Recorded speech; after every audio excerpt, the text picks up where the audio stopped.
Hello everyone. तो commitment in action इस channel पे आप सभी का स्वागत है। तो आज हम शुरू करते हैं वैल्यू एडिशन। जैसा कि आप सभी को दिख रही होगी, जो मेरे सामने जो नोटबुक पड़ी है, जो नोट्स हैं स्प्रिंग बोर्ड एकेडमी के हैं और जो आरएस फाउंडेशन बैच के नोट्स हैं। और ये 2024 का एडिशन है, लेकिन जैसा कि सभी को पता है कि 2026 के अंदर जो आरएस का जो सिलेबस है वो चेंज हुआ है और इसी बदलते सिलेबस के अकॉर्डिंग नए नोट्स अभी मार्केट में किसी भी एकेडमी के अवेलेबल नहीं हुए हैं। लेकिन जैसा कि सभी को पता है कि सभी के पास में अभी पुराने नोट्स ही हैं, वो पुराने नोट्स ही पढ़ रहे हैं। और मैं आपको ये बता दूं कि जिसके पास भी ये वाली बुक है, तो इसमें आपको कई सारे ऐसे टॉपिक्स हैं जिनमें वैल्यू एडिशन करने की ज़रूरत है। तो आप सभी ये वाली बुक निकाल लीजिए और पेन को अपने पास रख लीजिए, ताकि जहाँ-जहाँ भी कुछ एक्स्ट्रा जो चीज़ें हैं, वो ऐड करनी है, तो मैं आपको बता दूँगी और उसको आप अपनी नोटबुक में ऐड कर दीजिए, जो कि आने वाली जो एग्ज़ाम्स हैं, जो भी जितनी भी एग्ज़ाम होगी राजस्थान के अंदर, उसमें आपके लिए हेल्पफुल रहेगी। तो चलिए शुरू करते हैं बिना किसी देरी के ये वाली बुक में वैल्यू एडिशन करना। तो सबसे पहले जो है वो आप इसमें पेज नंबर 119 जो है उसको निकाल लीजिए, जहाँ पे आपको ये टॉपिक दिख रहा होगा आभूषण। आभूषण वाला जो टॉपिक है, तो थोड़ा लाइटिंग का इश्यू है, तो इसको ज़्यादा नज़रअंदाज कीजिएगा। आप अपने काम पे फ़ोकस कीजिएगा कि आपको क्या ऐड करना है। ये जो सिर के आभूषण दिए हुए हैं, तो यहाँ पे जो है वो 3 एक्स्ट्रा जो फेणी, टीका और टीकड़ा, इसको आप जो है वो देख पा रहे होंगे, इसको ऐड कर दीजिए जो अपनी बुक में नहीं है। और इसके बाद में कान के जो आभूषण हैं, यहाँ पे जो ये औगण्या लिखा हुआ है, तो इसके बारे में ये जो डिस्क्रिप्शन लिखा हुआ है, एक्सप्लेनेशन है कि पान के पत्ते के आकार का होता है औगण्या। उसके बाद में यहाँ पे जो है वो चोप के आगे आप खीवण और बुलाक, ये 2 और आभूषण हैं, जो ऐड कर दीजिए। उसके बाद में ये जो रखन है, इसके जस्ट आगे की साइड में आप मेख लिख लीजिए। ये भी एक आभूषण है, मेख आभूषण होता है। और ये जो गले का आभूषण है, तुलसी दिया हुआ होगा, तो यहाँ पे आपको एक एक शब्द जो है वो एक्स्ट्रा जोड़ना है, तुलसी बजटी। इसको तुलसी बजटी बोला जाता है। इसके बाद में जो गले के आभूषण हैं, आप देख पा रहे होंगे, तो यहाँ पे निबोरे के आगे आपको ये कुछ एक आभूषण हैं, जिनके नाम आपको ऐड करने हैं। चंद्रमाला, मटरमाला, मोहनमाला, कंठसरी, जुगावली, चौकी, पंचलड़ी। तो ये आप नाम जो है वो अपनी बुक में ऐड कर दीजिए। और फिर नेक्स्ट पेज पे आ जाइए, 120। तो यहाँ पे आप देख पा रहे होंगे कि ये जो है वो गजरा दिया हुआ होगा। ये गजरा दिया हुआ है और इसके आगे ये कंकण लिखा हुआ है, जो कि गलत है, इसको काट के आप कांकण लिख लीजिए। फिर उसके बाद में आपको कुछ एक नाम ऐड करने हैं, नवरत्न, नवरत्न और वट्टा, तकमा, फूंदना, मोखड़ी। ये जो है वो हाथ के आभूषण हैं, जो आपको ऐड करने हैं। इसके बाद में कमर के जो आभूषण हैं, इसमें आपको एक नाम ऐड करना है, करधनी। ये भी कमर का आभूषण है। तो आई होप कि आपने इस टॉपिक के अंदर ये सारी चीज़ें मेंशन कर दी होगी, जो वैल्यू एडिशन के तौर पर थी। अभी नेक्स्ट जो है टॉपिक वेशभूषा और पहनावा। इसके अंदर कुछ एक नाम आपको ऐड करने हैं, जैसे कि ये पगड़ियों के बारे में दिया हुआ है, तो यहाँ पे आपको ये लिखना है कि पगड़ी के जो आभूषण हैं, इनके बारे में आपको लिखना है कि कौन-कौन से पगड़ी के अंदर जो है वो आभूषण लगाए जाते हैं। तो तुर्रे, सरपेच, बालाबंदी, दुगदुगी, पछेवड़ी, लटकन, फतेपेच, ये जो कुछ एक नाम है, जो आपको ऐड करने हैं।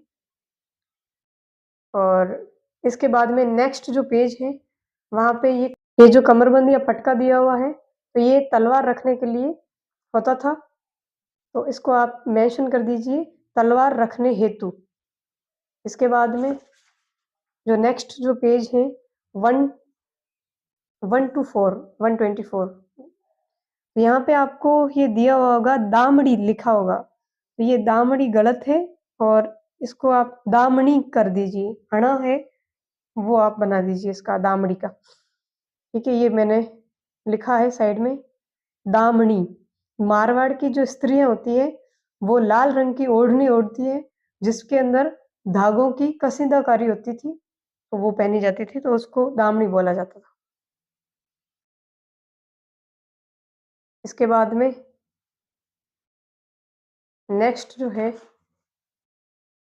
वो आपको नेक्स्ट टॉपिक के अंदर ऐड करना है। तो ये नेक्स्ट टॉपिक है राजस्थान के लोक नृत्य, इनके बारे में। नेक्स्ट जो है वो पेज नंबर 128 निकाल लीजिए। यहाँ पे आपको नौटंकी के अंदर मुख्य कलाकार जो है वो दिए हुए हैं, जिनमें 2 ही लिखे हुए हैं नोटबुक में। तो आपको 2 और कलाकारों के नाम लिखने हैं। एक के ऊपर तो स्टार मार्क लगाना है क्योंकि उनके बारे में एग्ज़ाम में जो है वो क्वेश्चन भी आए हुए हैं। तो एक गुलाल बाई और पुष्पा, ये 2 नाम हैं, तो आप मेंशन कर दीजिए।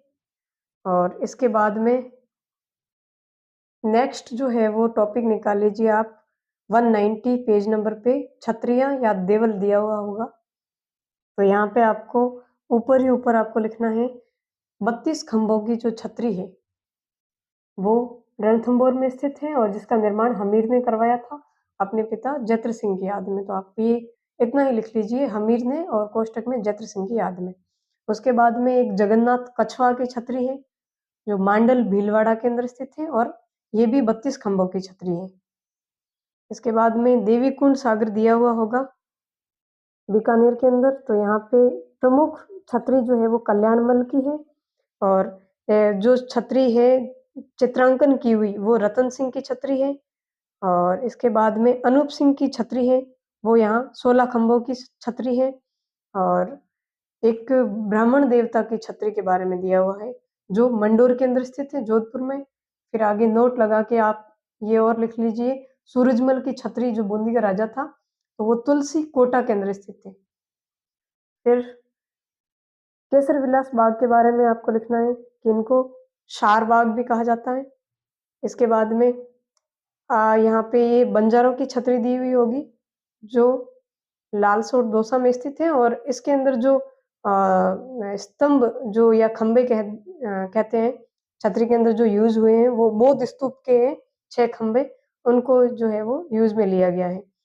और इसके बाद में साइड में आप रामगोपाल पोद्दार की छतरी रामगढ़ दौसा में स्थित है। शेखावाटी की सबसे बड़ी छतरी है ये। और एक और छतरी है जो सेठों की छतरी है, वो भी रामगढ़ सीकर में स्थित है। इसके बाद में ये मिश्र जी की छतरी, इसके साइड में आपको लिखना है कि यहाँ पे जो चित्रण किया गया है दशावतारों का, जिनमें भगवान विष्णु जो है उनके दशावतारों का चित्रण है। और इसके बाद में ये 84 खंभों की छतरी है, वो उसका जो टाइम पीरियड आपको लिखना है कि 1683 से 1695 के बीच में। और ये जो छतरी है इसका निर्माण अनिरुद्ध के शासन काल में देवा ने करवाया था और NH 12 पर ये छतरी स्थित है कोटा बूंदी के अंदर, नेशनल हाईवे 12 नेशनल हाईवे पे है। इसके बाद में जो है वो आपको एक साइड में ब्रैकेट बना के लिखना है मूसी महारानी की छतरी अलवर के अंदर स्थित है और ये 80 खंभों की छतरी है और इसका निर्माण दत्तक पुत्र विनय सिंह ने करवाया था और यहाँ पे रामायण व महाभारत के चित्र हैं वो अंकित हैं इस छतरी के अंदर। इसका चित्रांकन किया गया है, चित्रांकन है रामायण और महाभारत के चित्रों का। इसके बाद में अब आपको नोट डाल के कुछ एक छतरियाँ जो है, हालाँकि इनके बारे में जो फोर्ट्स वगैरह हैं, तो उनमें लिखवाया हुआ है कि कहाँ पे है, उसमें स्थित है या और लेकिन कई एक छतरियाँ ऐसी भी हैं जिनके बारे में नहीं लिखवाया गया है, तो आप यहीं पे ताकि आपको याद करने में जो है वो ईज़ी रहेगा, सारी छतरियाँ एक साथ याद कर लेंगे। तो यहाँ पे नोट डाल के आप ये इसको मेंशन कर दीजिए कि उड़ना राजकुमार पृथ्वीराज की छतरी कुंभलगढ़ में स्थित है और 12 खंभों की है। नेक्स्ट महाराणा प्रताप की छतरी बांडोली में 8 खंभों की है। सांगा की छतरी मांडलगढ़ में, उदय सिंह की छतरी है वो गोगुंदा में है, पत्ता की छतरी रामपोल में, जयमल वही और कल्ला राठौड़ जो है उनकी छतरी हनुमान पोल से भैरवपोल के बीच में स्थित है, और बाघ सिंह देवलिया की छतरी पांडुपोल में स्थित है, और मामा भांजा या धन्ना भैया की छतरी है वो मेहरानगढ़ फोर्ट के अंदर स्थित है। तो ये छतरियों वाला टॉपिक था जिनमें आपको ये सारी चीज़ें ऐड करनी थी। आई होप आप साथ के साथ में जो है वो वीडियो को चाहे पॉज़ करके ही आप मेंशन कर लें, अपने नोट्स में अपडेट कर लें, तो आपके लिए ईज़ी रहेगा। और नेक्स्ट जो टॉपिक है वो महल और हवेलियाँ हैं। तो आप निकाल लीजिए पेज नंबर 192। इसमें आपको ये जैसलमेर के बारे में दिया हुआ होगा। तो यहाँ पे 5 तो हवेलियों के नाम वगैरह या जो पैलेसेस हैं उनके नाम मेंशन किए हुए हैं, लेकिन एक और है जो गजविलास है वो भी जैसलमेर में स्थित है। उसके बाद में जोधपुर में एक छतरी है, सॉरी छतरी नहीं हवेली है, जो पुष्य नक्षत्र की हवेली है, तो वो आप इसके अंदर मेंशन कर दीजिए, क्योंकि इसका निर्माण है इस हवेली का पुष्य नक्षत्र जो आता है उसी के अंदर हुआ था। तो बीच-बीच में काम, जैसे ये नक्षत्र चला गया तो काम को रोक देते थे, और जैसे ही फिर से पुष्य नक्षत्र आता था तो इसको स्टार्ट करते थे। तो वैसे पुष्य नक्षत्र के अंदर इसका पूरा निर्माण जो है वो हुआ था, तो इसीलिए इसका नाम पुष्य नक्षत्र हवेली रखा गया। उसके बाद में जो है वो आपको नेक्स्ट जो पेज है 193 इस पे आ जाना है। यहाँ पे ये अजीत सिंह के द्वारा बनवाया गया एक खंबा महल है, तो इसका अन्य नाम आपको ये मेंशन करना है। इसको और प्रहरी मीनार भी कहा जाता है।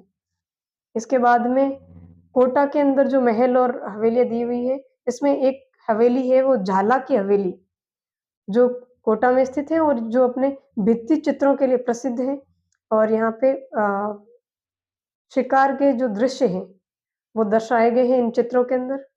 इसके बाद में बीकानेर, बीकानेर के अंदर जो पैलेसेस और हवेलियाँ हैं, तो इनमें आपको 3 हवेलियाँ और ऐड करनी है, गुलेच्छा हवेली, सेठिया हवेली, कोठारिया हवेली। तो ये तीनों हवेलियाँ भी बीकानेर में स्थित हैं। इसके बाद में नेक्स्ट जो पेज है वो 194, यहाँ पे आपको आ जाना है, और इसमें ऊपर की साइड में आपको ये एक्स्ट्रा में लिखना है कि फतेह प्रकाश में पैलेस जो है वो चित्तौड़गढ़ में स्थित है। फिर उसके जस्ट नीचे की तरफ उदयपुर के अंदर जो महल और पैलेसेस दिए हुए हैं, तो यहाँ पे आपको एक और महल है उसको ऐड करना है, जिसका नाम है कृष्णा विलास महल, जो उदयपुर में स्थित है।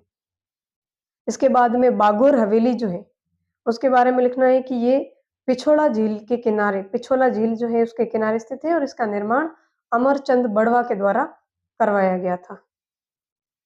इसके बाद में टोंक में सुनहरी कोठी है, इसका निर्माण नवाब वजीउद्दौला खान ने करवाया था, और इसका पुनर्निर्माण जो है वो नवाब मोहम्मद इब्राहिम अली खान ने करवाया था। इसके जस्ट आगे जो है वो जयपुर दिया हुआ है, तो जयपुर के अंदर आपको 3 और हवेलियाँ और महल जो है वो ऐड करने हैं, जिनमें एक महल है मुबारक महल, जयपुर में है, और एक पैलेस है माधवेंद्र पैलेस, जिसको स्कल्पचर पार्क भी कहा जाता है, ये भी जयपुर में है, और एक हवेली है जिसको नाटानी हवेली कहा जाता है, नाटानी हवेली जो जयपुर में स्थित है। और उसके बाद में आप पेज नंबर 195 पे आ जाइए, और यहाँ पे आपको जो ये साइड के अंदर ऐड करना है ये नवलगढ़ के बारे में, कि सर्वाधिक जो हवेलियाँ हैं वो नवलगढ़ में जो स्थित हैं, और शेखावाटी की स्वर्ण नगरी कहा जाता है नवलगढ़ को। उसके बाद में ये बिसाऊ दिया हुआ है, तो यहाँ पे एक हीराराम बनारसी लाल की हवेली स्थित है, ये नाम है वो आप ऐड कर लें अपनी नोटबुक में, और जो भी आपके पास नोट्स हैं तो नोट्स में। और एक मंडावा के अंदर जितनी भी हवेलियाँ दी हुई हैं, तो ये मंडावा के बारे में हमारे नोट्स के अंदर मेंशन नहीं है, लेकिन इनके बारे में कई बार पूछा जाता है, और ये बहुत सारी हैं, लगभग 8 हवेलियाँ हैं, आप देख पा रहे होंगे। तो इनके नाम हैं वो आप लिख लीजिए। तो 1 नंबर डाल के लिखिए सागरमल लड़िया की हवेली, 2 नंबर पे रामदेव चौखानी हवेली, तीसरी है वो रामनाथ गोयन का हवेली, चौथी गोयन का डबल हवेली, 5वीं मुरमुरिया हवेली, छठी है वो झुंझुनवाला हवेली, 7 नंबर पे मोहनलाल सर्राफ हवेली, और 8वीं जो हवेली है वो हनुमान प्रसाद गोयन का हवेली। इसके बाद में चिड़ावा के अंदर एक हवेली है, डालमिया हवेली, इसका नाम भी आप ऐड कर लें। आई होप आप साथ के साथ कर रहे होंगे। इसके बाद में आप नेक्स्ट जो पेज है 196, वहाँ पे आपको ऊपर की तरफ जो पेज के जस्ट ऊपर ये दिया हुआ ढूंढलोद, इसके जस्ट ऊपर के साइड में नोट डाल के ये आप एक हवेली है जिसके बारे में आप लिख लीजिए, ये चूरू की हवेली है। तो दानचंद्र चोपड़ा हवेली जो सुजानगढ़ चूरू में स्थित है, और इसकी एक खास बात है कि यहाँ पे एक तरफ से दूसरी तरफ जाने के लिए बीच में पुल जो है वो बनाया हुआ है, तो एक से दूसरी तरफ जाने हेतु पुल बना हुआ है, ये आप जो है वो लिख लीजिए। इसके बाद में जो है वो ढूंढलोद के अंदर जो गोयन का हवेली है वो अपने भित्ति चित्रों के लिए प्रसिद्ध है। एक झाला हवेली थी, वो भी भित्ति चित्रों के लिए फेमस थी, और ये गोयन का हवेली ये भी अपने भित्ति चित्रों के लिए प्रसिद्ध है। इसके बाद में आप आ जाइए ये खेतड़ी के महल। तो खेतड़ी के महल जो है इनका निर्माण है वो भोपाल सिंह ने करवाया था, और इनको शेखावाटी का हवा महल भी कहा जाता है। इसके बाद में ये चूरू के अंदर यहाँ पे आप ये सुराणा हवेली जो लिखी हुई है, तो इसके विषय में आपको ये 2-1 लाइन मेंशन करनी है कि सुराणा हवेली को चूरू का हवा महल कहा जाता है, और सहस्त्र गवाक्ष वाली जो है वो हवेली भी कहा जाता है, क्योंकि इसमें 1000 खिड़कियाँ हैं। गवाक्ष खिड़कियों को बोला जाता है। तो ये जो हवेलियों वाला टॉपिक था जिनमें आपको हाँ, एक और ये हवेली है सीकर के अंदर, जो हवेली नहीं महल है, रेशमा महल सीकर, ये भी आप इसको ऐड कर दें। तो ये टॉपिक है, ये भी आपका कंप्लीट हो गया है वैल्यू एडिशन के तौर पे। और इसके बाद में जो नेक्स्ट है वो आपको पेज नंबर जो है वो 200 निकालना है, जहाँ पे आपको जो ये एकलिंग मंदिर के विषय में जो जानकारी ऊपर दी जा रही है, तो इसके नेक्स्ट पेज पे भी है, आप देख पा रहे होंगे, ये एक मंदिर स्थापत्य वाला टॉपिक है, और यहाँ पे इसके बारे में एकलिंग मंदिर के बारे में एक लाइन आपको ऐड करनी है कि इस मंदिर के समीप ही सहस्र बाहु, जिनको सास बहु मंदिर कहा जाता है, तो ये मंदिर सहस्र बाहु मंदिर स्थित है। और इसके बाद में ये किराड़ू के मंदिर हैं, यहाँ पे बाड़मेर दिया गया है, तो इसको थोड़ा-सा कट कर दीजिए, क्योंकि ये जहाँ स्थित है हाथमा गाँव है, जहाँ की पहाड़ी है बाड़मेर में, वहाँ पे स्थित है, तो ये तो ऑलरेडी मेंशन किया हुआ है, लेकिन इस किराड़ू के जो मंदिर है ना, इस किराड़ू को जूना बाड़मेर भी कहते हैं। तो ये आप लाइन जो है वो ऐड कर लें अपने नोट्स में कि किराड़ू को जूना बाड़मेर कहते हैं। इसके बाद में जो है वो आप निकाल लीजिए पेज नंबर, यहाँ पे तो कुछ भी नहीं है, ये टॉपिक भी कंप्लीट हो गया आपका। और इसके बाद में नेक्स्ट जो है वो ये नेक्स्ट जो टॉपिक है आप देख पा रहे होंगे लोक वाद्य यंत्र है। यहाँ पे आपको कुछ एक क्या बहुत सारी चीज़ें ऐड करनी होगी। तो पेज नंबर 218 जो है वो निकाल लीजिए। यहाँ पे आप देख पा रहे होंगे ये वर्गीकरण दिया हुआ है वाद्य यंत्रों का, तो कितने प्रकार के, तो तत्, अवनद, घन, सुशीर, तो इनके बारे में लिख लीजिए कि तत् जो है वो तारों से बने होते थे, अवनद है वो चमड़े के मढ़े हुए, और घन जो है वो धातु के बने हुए, और जो सुशीर हैं वो फूंक से बजाए जाते थे। तो ये कुछ एक जो है वो नाम आप ऐड कर दें। इसके बाद में आपको ये नोट डाल के लिखना है ये तत्व वाद्य यंत्र के अंदर कि जिन तत्व वाद्य यंत्रों को गज विशेष लकड़ी से बजाया जाए उन्हें वितत वाद्य यंत्र कहते हैं। उसके बाद में सारंगी दी हुई है, तो सारंगी के बारे में जो आपको कुछ एक लिखना है, तो यहाँ पे सारंगी के 2 कलाकार हैं, इनके नाम दिए हुए हैं, आप देख पा रहे होंगे, राम नारायण और सुल्तान खान, इनके नाम लिख लीजिए। और सारंगी जो है वो सर्वश्रेष्ठ वाद्य यंत्र है, और ये जो मारवाड़ दिया हुआ है इसको कट कीजिएगा, ये गलत है, मारवाड़ के जोगी नहीं बजाते हैं इनको, मेवात के जोगियों द्वारा जो है वो बजाया जाता है। इसके बाद में आप ये कुछ एक लाइन और है, 2 लाइन वो आप ऐड कर दीजिए कि गुजरातन जो ये सारंगी के प्रकार हैं। तो 2 प्रकार की होती है, गुजरातन सारंगी और एक जड़ी सारंगी और एक है वो सिंधी सारंगी। तो 2-3 है, सारंगियों के 3 प्रकार हैं सारंगी के, जिनमें गुजरातन और सिंधी सारंगी जो है वो लंगा बजाते हैं, जिनमें फ़ेमस नाम जो है वो यासीन खान और इनको जो है सर आगाज़ खान अवार्ड मिला हुआ है। ये सिंधी सारंगी बजाते थे। तो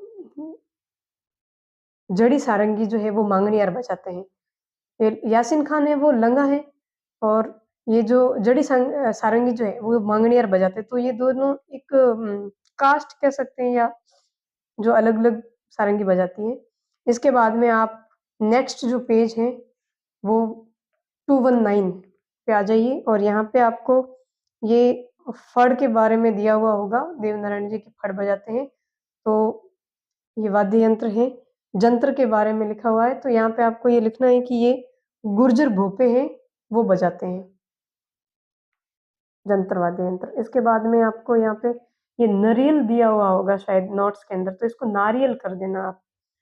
इसके बाद में जो ये पाबू जी की फड़ गाते समय बजाते हैं, ये रावण हत्था वाद्य यंत्र और इसके अंदर एक और आप लाइन ऐड कीजिएगा कि ये जो रावण हत्था वाद्य यंत्र है, इसका प्रयोग है वो डूंगजी जवार जी के भोपे हैं, वो भी करते हैं।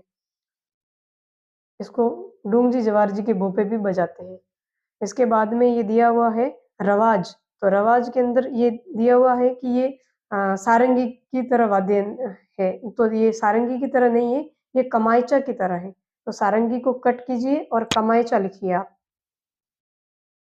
इसके बाद में आपको यहाँ पे आना है कि ये जो वाद्य यंत्र है ये अ, मेवाड़ के राव है वो रवाज बजाते हैं। तो ये तो ऑलरेडी मेंशन ही है, फिर भी आप लिखना चाहें तो लिख सकते हैं। अदरवाइज़ आपको एक तारे के बारे में आपको ये नीचे के साइड में दिया हुआ होगा, तो यहाँ पे एक लाइन आप लिख लीजिए कि एक तारा को आदि वाद्य यंत्र भी कहा जाता है और इसको नारद जी बजाते हैं। नारद जी के द्वारा ये एक तारा बजाया जाता था, इसीलिए इसको आदि वाद्य यंत्र कहा जाता है क्योंकि सबसे पुराने नारद नारद जी थे, आदि मतलब स्टार्टिंग से। तो आप ये मेंशन कर दीजिए। इसके बाद में आप नेक्स्ट जो पेज नंबर है 220 यहाँ पे आपको ये लिखना है ज़हूर खान के बारे में कि ये जो 2 नाम है मतलब एक तो ज़हूर खान है और एक नाम और आपको ऐड करना है उमर फारूक मेवाती। तो ये 2 कलाकार जो हैं वो बपंग वाद्य यंत्र है वो बजाते हैं। इसके बाद में कमाइचा के बारे में आपको लिखना है यहाँ पे कि ये ईरानी वाद्य यंत्र है। कमाइचा जो है वो मुख्य रूप से ईरानी वाद्य यंत्र है। और एक और लाइन ऐड करनी है कि कमाइचा जो है वो आम के पेड़ की एक ही लकड़ी से निर्मित होता है, मतलब जॉइंट नहीं होता, एक ही सिंगल जो लकड़ी होती है उससे होता है। और उसके बाद में यहाँ पे कमाइचा के बारे में आपको लिखना है, यहाँ पे जो 27 तार दिए हुए हैं इनको कट करना है, 27 नहीं है 17 तार होते हैं इसके अंदर।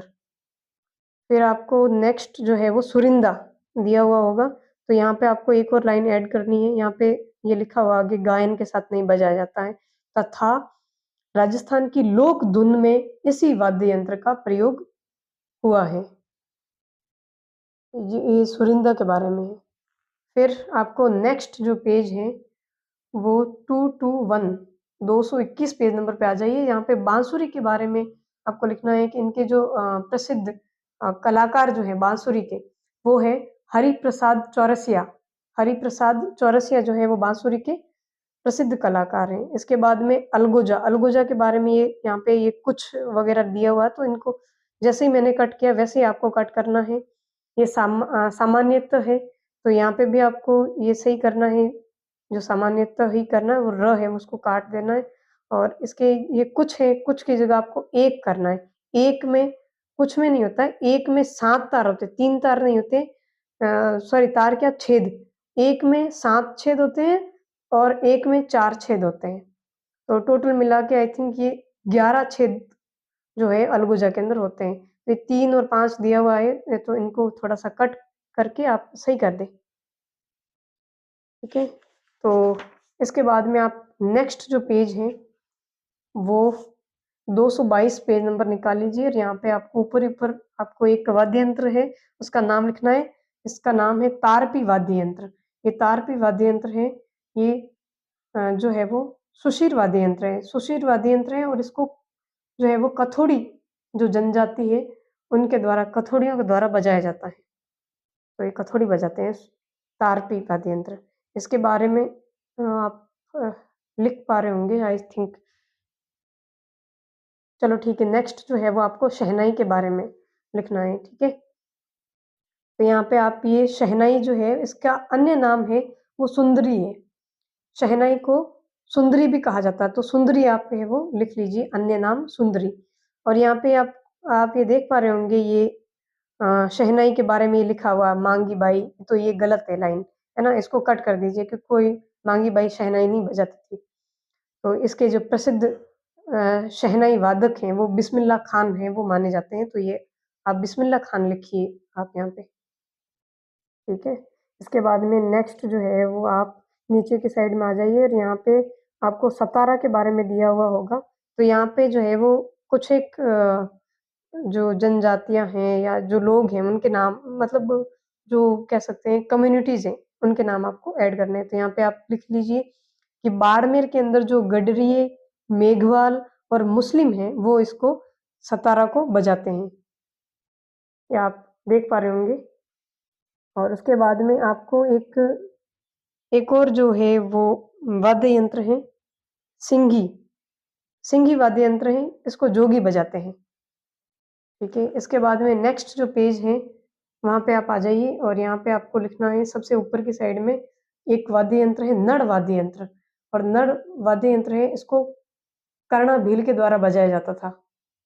उसके बाद में मोरचंग, मोरचंग का अन्य नाम जो है वो ज्यूज हार्प, ज्यूज हार्प है वो है, और इसको आप लिख लीजिए। और इसके बाद में आपको यहाँ पे एक लाइन ऐड करनी है कि लंगा गायक हैं वो इस वाद्य यंत्र को बजाते हैं और इसको लंगा लोग जो है वो सतारा और सारंगी के साथ बजाते हैं। तो ये जो मोरचंग है वो अकेला नहीं बजता है, मतलब सतारा और सारंगी है उसके साथ में, लंगा लोग अकेले नहीं बजाते हैं और ये सतारा और सारंगी के साथ में जो है वो इस ज्यूज हार्प या मोरचंग को बजाते हैं। इसके बाद में आगे की तरफ ये दिया हुआ होगा आपको भूंगड़। तो भूंगल जो है तो इसको रणभेरी भी कहा जाता है। तो ये लाइन आप मेंशन कर दीजिए। इसके बाद में ये कर्णाभील के बारे में तो दिया हुआ है, लेकिन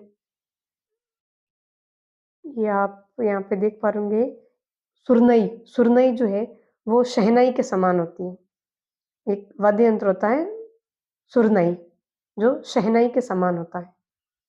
इसके बाद में नेक्स्ट जो पेज है 224 224 पेज नंबर पे आप आ जाइए और यहाँ पे दिया हुआ होगा ये जो है वो, ये सिंघी का नाम तो दिया हुआ ही है, लेकिन ये अन्य जो है वो सुशीर वाद्य यंत्र हैं जिनमें एक टोटी या ऐसा कुछ लिखा होगा। तो ये टोटी वगैरह नहीं है, इसको टोटा बोलते हैं। तो ये आप ऊपर से कट कर दीजिए, जो भी अगर मात्रा वगैरह दी हुई है तो इसको कट कर दीजिए क्योंकि वो गलत है, मिसप्रिंट हुआ है। इसके बाद में ये मृदंग है, तो ये इसकी एक बुक है मृदंग वादन जो पंडित पुरुषोत्तम दास के द्वारा लिखी गई है। तो ये लाइन आप मृदंग के अंदर ऐड कर दीजिए। इसके बाद में आप नीचे की साइड ये ढोलक के बारे में लिखा हुआ होगा। तो यहाँ पे आपको एक लाइन ऐड करनी है कि जो नीमच और अलीगढ़ है वहाँ की जो ढोलक है वो फेमस है। इसके बाद में नेक्स्ट जो पेज है वहाँ पे आ जाइए। नौबत के बारे में आपको लिखना है कि ये जो नौबत है वो मंदिर व महलों के मुख्य द्वार पर बजता है। ठीक है, इसके बाद में नेक्स्ट पेज नंबर पे आ जाइए आप। 226 पेज नंबर है। यहाँ पे जो खंजरी दिया हुआ होगा एक वाद्य यंत्र है। तो इस खंजरी के बारे में आपको ये लिखना है कि ये डफ का छोटा रूप है। खंजरी जो है वो डफ का छोटा रूप है। और इसके बाद में डमरू है, तो ये भगवान शिव का वाद्य यंत्र है जो, या फिर भगवान शिव जो है वो डमरू बजाते हैं। और इसके बाद में यहाँ पे एक और लाइन मेंशन करनी है कि ये जो है डुगडुगी का छोटा रूप है। जैसे डफ का छोटा रूप खंजरी है, वैसे ही जो है वो डमरू का जो छोटा रूप होता है वो डुगडुगी होता है।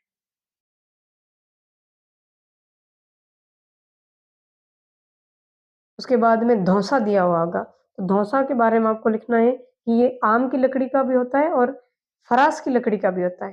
तो या फरास की लकड़ी, तो कई बार ये आ जाता है कि भाई आम की लकड़ी नहीं आए एग्जाम में और ये लिखा हुआ आगे कि धौंसा जो है वो फरास की लकड़ी से बना होता है। तो कई बार हम गलत कर देते हैं कि नहीं ये तो गलत है, वो आम की लकड़ी का होता है।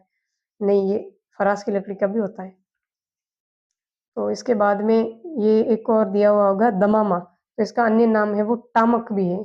दमामा को टामक भी बोलते हैं।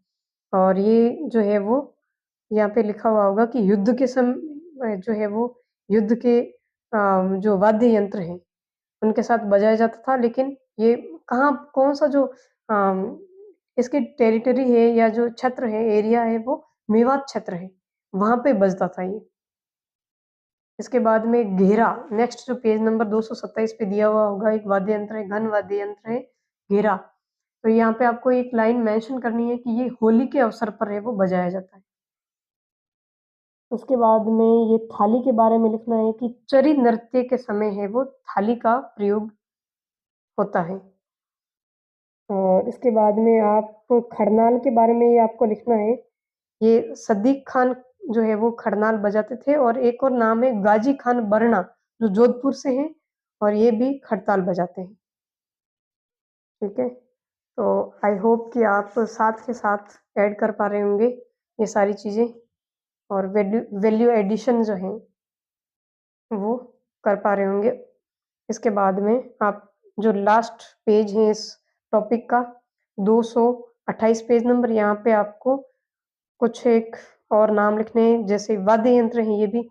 तो एक है झालर जो मंदिरों में आरती के समय बजती है, फिर एक घुंघरू, एक घड़ा, और लेजिम। लेजिम एक वाद्य यंत्र भी है और लेजिम एक डांस भी है जो ग्रासिया समुदाय के लोग हैं वो करते हैं। ठीक है, तो ये जो टॉपिक है वाद्य यंत्र वाला ये भी कंप्लीट हो गया। इसके बाद में नेक्स्ट जो टॉपिक है, यहाँ पे एक और लाइन लिखनी है आपको, सॉरी मैं भूल पा रही हूँ। तो ये आपको यहाँ पे लिखना है घुरालियो जो है वो कौन-कौन सी कम्युनिटीज़ हैं जो बजाती हैं। तो यहाँ पे आपको 2 कम्युनिटी है उनका नाम लिखना है, एक तो कालबेलिया और गरासिया। ये जो लोग हैं वो घुरालियो वाद्य यंत्र का प्रयोग करते हैं या बजाते हैं इसको। तो ये टॉपिक भी आपका कंप्लीट हो गया। इसके बाद में जो भी टॉपिक होंगे नेक्स्ट, जहाँ पे एक और ये टॉपिक लास्ट वाला टॉपिक है, आप पे पेज नंबर आप ये आपको पेज नंबर 232 निकालना है। यहाँ पे ये 19 नंबर पे कुड़की रस्म लिखा हुआ है, कुड़की नहीं है ये कुकड़ी रस्म है, जो नवविवाहित जो लड़कियां होती हैं उनको जो ये सांसी जाति के अंदर कह सकते हैं आप चरित्र की पवित्रता की परीक्षा देनी होती थी, चारित्रिक परीक्षा। तो ये रस्म होती है, कुकड़ी रस्म है, कुड़की नहीं है। तो इसी के साथ में इस आर्ट एंड कल्चर वाले टॉपिक में जितने भी वैल्यू एडिशन करने थे तो मैंने आपको बता दिया, और आगे भी जो भी ये पेपर हो रहे हैं, टेस्ट सीरीज हो रही है जिनमें कई सारी चीज़ें जो है वो अलग-अलग पूछी जाती हैं, और जो हमारे नोट्स में ऐड नहीं होती है, तो अगर वैसे भी कोई भी लाइन या कोई भी चीज़ अगर आएगी, तो मैं जो है वो आपको ज़रूर वीडियो के माध्यम से आपको अपडेट करवा दूँगी, वैल्यू एडिशन करवा दूँगी। तो ये एक सीरीज़ स्टार्ट कर रहे हैं हम, और जिनमें जो है वो आपको अलग-अलग जो सब्जेक्ट हैं, जैसे आर्ट कल्चर हो गया, हिस्ट्री हो गया, जो राजस्थान की है, इंडिया की है, ज्योग्राफी है, जिनमें भी कोई वैल्यू एडिशन करना है, तो वो भी आपको है वो नेक्स्ट वीडियो के अंदर आपको अवेलेबल हो जाएगा। और आप कमेंट सेक्शन में ज़रूर ये मेंशन करें कि आपको ये जो सीरीज़ है, वो कैसी लगी। अगर आप इस चीज़ को पसंद कर रहे हैं, तभी मैं नेक्स्ट वीडियो डालूँगी, अदरवाइज़ ऐसा कुछ नहीं है कि भई आप जो है इस चीज़ को अवॉइड कर रहे हैं, आपको नहीं पसंद आ रही है, फिर क्या मतलब है? तो मैं तो यही महसूस कर रही हूँ कि भई आप इस चीज़ को पसंद कर रहे हैं और आपके ये एग्ज़ाम में काम आएगी। तो मुझे इतना झेलने के लिए या मुझे इतना सुनने के लिए आप सभी का धन्यवाद, और नेक्स्ट वीडियो आप तक जल्द से जल्द पहुँचे, इसके लिए आपको ये जो चैनल है कमिटमेंट इन एक्शन, इसको आपको सब्सक्राइब करना होगा और बेल आइकन को भी प्रेस कर दीजिए ताकि नेक्स्ट जो वीडियो है वो आपको ऐसे स्क्रॉल करें और वैसे मिले, ऐसा नहीं हो आपके साथ में।